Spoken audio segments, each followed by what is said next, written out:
Hey, what's going on there, everybody? This is Sam Legge here representing Team JVS, here to give you guys another movie review. And this is another film that was at TIFF 2025, Toronto International Film Festival, the 50th anniversary, and Middleburg 2025 that is local to me. So I am talking about Sentimental Value, and I'm going to tell you, this is one of the best films this year. Whether it be direction, whether it be intensity of the architecture of the script and the story and how personal it actually is to the craft of cinema and art as a creator and a narrative, and then amazingly beautiful performances. So I'm telling you that up front, but I'm going to give you a little background of it. So you got Stalin Skarsgård playing the role of Gustav Berg. He is an acclaimed director. And he's kind of been out of the game for a little bit, but he's kind of gone back home. And his home has a tragic but very meaty history to it, boiled with a lot of death, a lot of intrigue, and a lot of personal family dynamics that are shifted because of his work and because of his own past. And he has two different daughters. One is Nora, one is Agnes. Nora is right now a leading lady in amazing, prolific, theatrical performance as played by Renette Nesev. And then you've got Agnes, who has played in the past in the film that he kind of got a lot of acclaim for, and as played by, I'm going to get her name wrong, I apologize, Inga Eisendatter Lasias.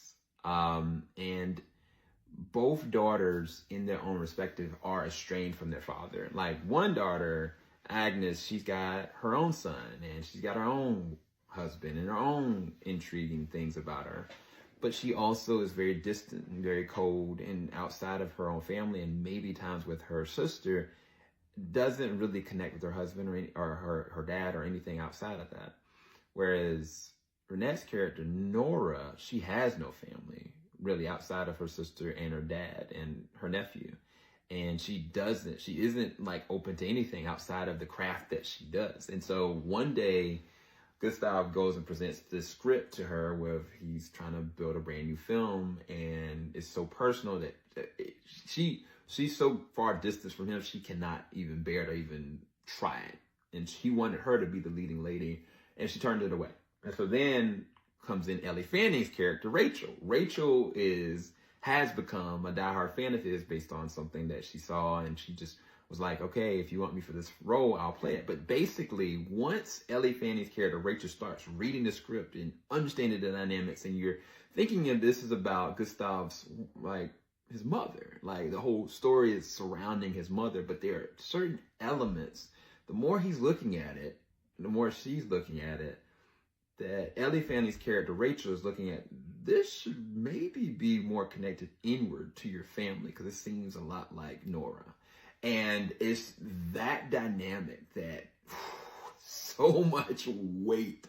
And the levels of it, I think the thing that I love about this is if you're a cinephile and you love film and you love acting, and you love directing, they go through all the different gambits. There's a moment where, Stalin's character, Gustav, goes to try to find an old DP that does the cinematography and all different things and elements that just don't work, but he has to figure it out.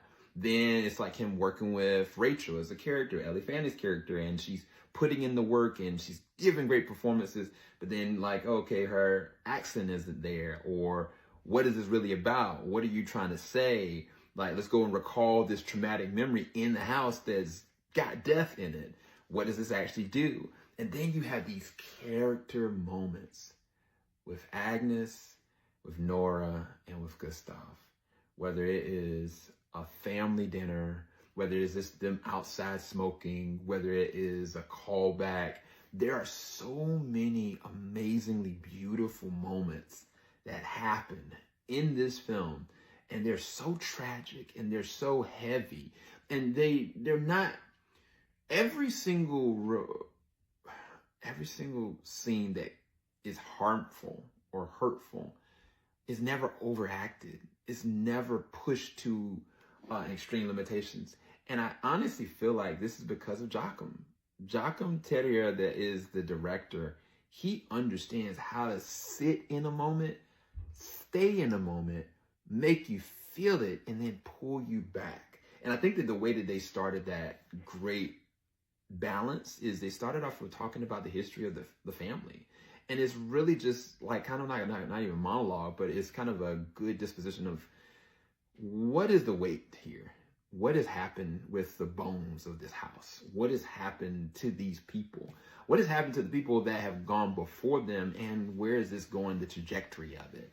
And I think that they do such a good building block of that you structure everything around the house and the family, that it's not just a central character. There's so many different levels to it. So by the time that there is a elevation change that happens from the second act to the third act, where a character finds out something or something is just too much, somebody has to kind of bail out, it means so much more because you're feeling how they are and you're understanding why this maybe cannot work. And I think it's just so well done.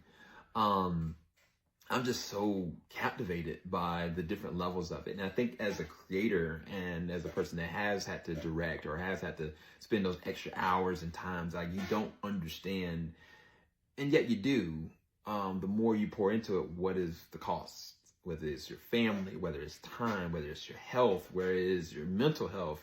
All these different elements are talked about in this film in a very poignant way, specifically the mental health aspect and the emotional health. Like, those two things, it's like the cornerstone of this. And if you understand what's really going on, if you're watching, truly understanding, I think that by the end of this film, you will get some healing from it. If you're battling that imbalance, or even if you know people that are, or even you just want to try to understand, like, this film gets it. That's one of the things that I'll say about the movie. Jay Kelly and this film, they take the aspect of being an artist and what that cost looks like and what are the ramifications of it and how to also possibly get out of it or move forward. And this is a 10 out of 10 film. There's nothing negative about this. I mean, I do think that Corey Michael Smith was one of the better actors. It wasn't utilized as much as I wanted to. And I think that some of the flashback aspects, I think that were really hard to ascertain what was what, and at times it was just not that it was jarring, it was just I didn't know what to really expect, and I was kind of trying to hold my chest, and it was post pounding, and I do think that they go to levels that I didn't anticipate, but nonetheless, this is still a near perfect film. Highly recommend you go and check out Sentimental Value. You will not be disappointed. Now, it is in another language at times, but nonetheless, if you get past that, you would truly appreciate this film. I'll talk to you guys later. Thank you guys so much for watching. Go and check it out as soon as you can. Thank you.